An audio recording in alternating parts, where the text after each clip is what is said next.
Um, there's a lot of things we've got to improve on, but I give this team a lot of credit that when we're getting hit in the face and hit in the mouth a little bit, we are responding. We are stepping up, and it's good to see us, finally figure some things out and get some stops, get some rebounds, get out in transition. We got a hot man like Brett we got going, and we rolled him out pretty good. So it was a good team effort. We got a lot of balance as well. Gilchrist, for about 23 minutes, was non-existent. In the last 17 minutes, he was a totally different guy with a double-double.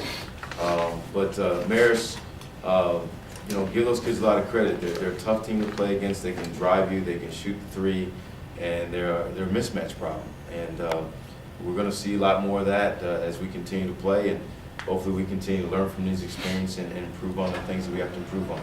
Stan, just talk about Victor's performance, particularly in the second half, stepping up and helping you guys really seize control of the game. Well, I've been bragging on him for a while, and I didn't want to, eat crow, but I think we saw a glimpse of how talented the young man is, and he did step up, and he did it the way that I've been preaching to him is don't just rely. Sometimes he just wants to rely on this long three-point shot. When he starts attacking the rim, that's what makes him a tough player, because now he can hurt you in both directions. And I really like the fact that his teammates were cheering for him, they were helping him get open. It was a great unselfishness out there on our basketball team, and we just rode that wave. You had a moment there, I think it was about 2 minutes left, where he had the ball in the wing for what would have been an open three if he wanted it, and waited and kind of let the clock run down. And then he found Torland too. So I mean, it wasn't like he was just going to the points tonight. Exactly. He did make some really good plays in terms of turning down some opportunities if he wanted to just get numbers, and then creating some plays for his teammates. And that's what I do like about him. He did a lot of different things. He rebounded the ball, he pushed it in transition, he made some passes to his teammates, he posted up, he hit a mid-range shot, he hit some threes.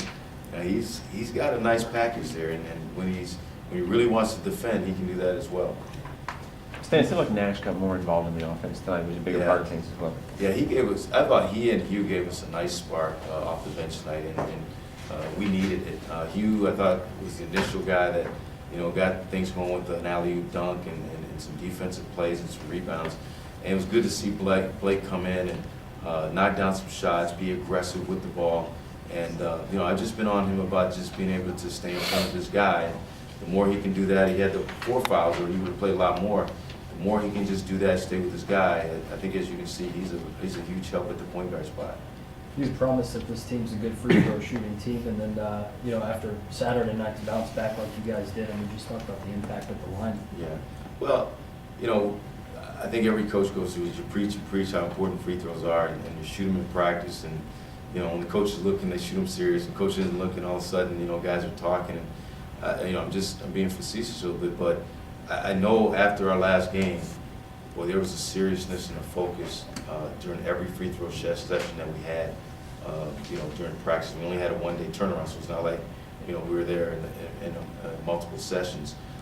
So it was good to see the guys step up in that area, and I think it started. I think Ron was the first guy to get him with Vic, and they start. I think it's contagious. You make your first couple, it's easier for the next guy, and it keeps going.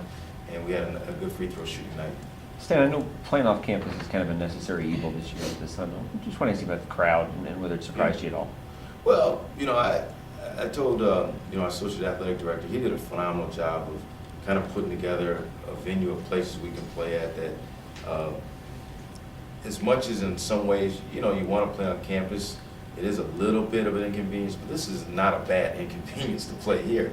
And, our goal is to build up some excitement for our fans to come down and see us, get the folks from, the downtown area, from the businesses, from South Tampa, from St. Pete, Clearwater, as well as our USF people, to just come on down here and see some fun, exciting basketball. And tonight was just the start, and we hope to continue to build bigger crowds. Stan, I know you're hoping to get Anthony back soon, and it's only been 2 games, but what have you seen from Levante over these past 2? Yeah. The way he's taking care of the basketball, and how tough is it going to be to maybe take him off the court? Yeah, I guess that's something I got to deal with at some point in time, and that doesn't necessarily mean he gets taken off the court. It just means that we got to figure some things out. And I don't know if, Blake, I think is doubtful for Wednesday. He's got, or AC, he's got a little bit of flu bug too, that's why he wasn't here tonight. More or less that next weekend maybe he's playing, but we're gonna ease him in too. I certainly don't wanna put him out there in the fire. He's still a freshman. He's a talented freshman. But I wanna ease him into it and make sure he's healthy, because I need him for the long term, not the short term. And I do believe both Blake and Levante can do a solid job for us too. Much easier to do that with the way he's playing. It's much easier to do that with those two guys playing the way they are. And at some point in time, we get our full load. I mean, one thing that's missing a little bit from this team is the two guys that I have that can really get into the paint and make things happen are Anthony and Juwanza. And so at some point, we get those two guys back, and we get, some guys that really get in the paint, drop it off, score, make plays. Our brand of basketball gets even better. Coach, there were a couple of times defensively where, Marist was coming out of timeout and they got an easy layup or a open three-pointer. So is that just something that's going to be fixed by playing more games because it's so early in the season, or is it just something that you guys are going to work with? Well, that's something that might get somebody in a lot of trouble. We did a poor job on the baseline out of bounds.